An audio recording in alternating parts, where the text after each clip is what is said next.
काशी नगरी, ज्याला मोक्षभूमी म्हटलं जातं.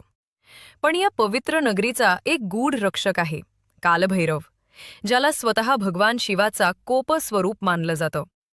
असं म्हणतात की एकदा ब्रह्मदेवांनी शिवांची अवहेलना केली, तेव्हा भगवान शिवांच्या कपाळातून तेजस्वी ज्वाळा निघाली आणि त्या ज्वाळेतून प्रकट झाला कालभैरव, ज्याने अहंकारी ब्रह्माचा 5वा शीर छाटला. या घटनेनंतर शिवांनी त्याला काशीचं रक्षण करण्याचं कार्य दिलं. आजही असं मानतात की काशीत प्रवेश करण्यापूर्वी आणि बाहेर पडताना कालभैरवांची पूजा केल्याशिवाय ती यात्रा अपूर्ण राहते. कालभैरव हे कालाचे स्वामी आहेत. तेच काळावर नियंत्रण ठेवतात. त्यांचं वाहन आहे काळा कुत्रा आणि त्यांच्या भक्तांना निडरता, संरक्षण आणि मुक्ती प्राप्त होते. म्हणूनच काशीमध्ये म्हणतात, जो कालभैरवाच्या छायेत येतो त्याला स्वतः काळही स्पर्श करू शकत नाही.